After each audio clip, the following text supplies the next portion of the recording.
पूर्वी दिल्ली के CDB ground में रामलीला आयोजन को लेकर चल रहे टकराव में बालाजी रामलीला कमेटी को बड़ी जीत मिली है। दिल्ली हाई कोर्ट ने बालाजी रामलीला कमेटी के उचित अधिकार को मानते हुए ग्राउंड उन्हें देने के पक्ष में फैसला सुनाया है। हनुमंत रामलीला कमेटी ने आरोप लगाया था कि DDA में अपने प्रभाव का इस्तेमाल करते हुए बालाजी रामलीला कमेटी में यह ग्राउंड हासिल कर लिया। इस ग्राउंड पर पिछले साल हनुमंत रामलीला कमेटी की तरफ से रामलीला का मंचन किया गया था। इन दोनों रामलीला कमेटियों के टकराव के कारण इस बार दोनों ही रामलीला का आयोजन नहीं कर पाए हैं। अब बालाजी रामलीला कमेटी के प्रमुख भगवत रुस्तगी ने घोषणा की है कि इसी ग्राउंड में 23 अक्टूबर को संपूर्ण रामलीला का आयोजन किया जाएगा और 24 अक्टूबर को दशहरा आयोजित होगा। सर, जिस तरीके से बात की जाए, आपके पक्ष में पूरा मामला है, क्या कहना चाहेंगे इसको? कुछ नहीं, 2005 से रामलीला कर रहे हैं।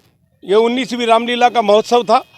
सारी तैयारियां चल रही थी। अचानक बीच के अंदर 19 तारीख को कोर्ट में स्टेटस को लग गया, लेकिन आखिर संघर्ष किया।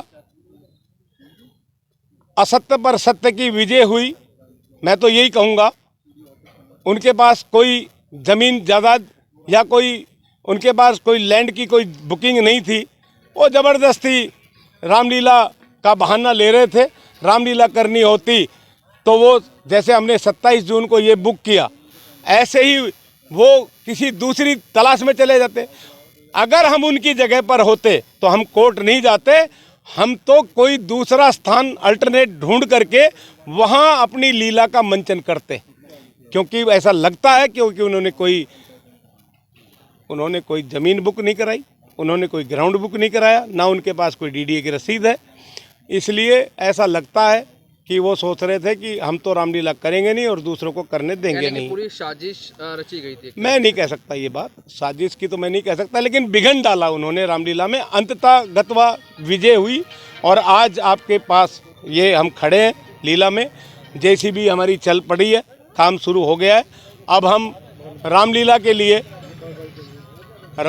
लिए जो तैयारी कर रहे हैं, बड़ी भव्य तैयारी कर रहे हैं। रावणशाला इधर बन रही है, पुतले दहन होंगे, 100 बाई 40 का मंच होगा। LED पर हम संपूर्ण रामलीला दिखाएंगे कलाकारों द्वारा। कलाकार भी होंगे और LED भी होगी। और उसके बाद 24 तारीख को दशहरा होगा। दशहरे पर राम रावण युद्ध होगा, रावण वध होगा और पुतले दहन होंगे। और 25 तारीख को भरत मिलाप, राम का राज तिलक और डांडिया या कवि सम्मेलन, दोनों में से ये होगा।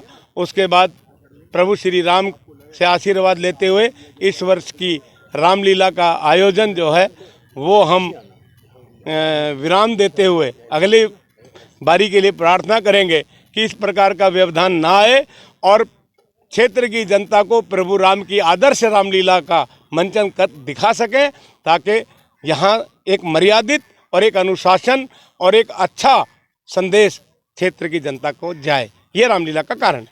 झूले लगेंगे, कुछ झूले लगेंगे और क्या होगा यहाँ पे? झूले लगेंगे। क्या कुछ और खास होने वाला है? रावण विशाल बनेगा, आतिशबाजी अल्टीमेट होगी।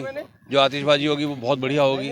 और बाकी कवि सम्मेलन की बात चल रही है, अगर हो गया तो हो जाएगा। टॉप स्टोरी ब्यूरो के लिए दिल्ली से रवि डालमिया की रिपोर्ट।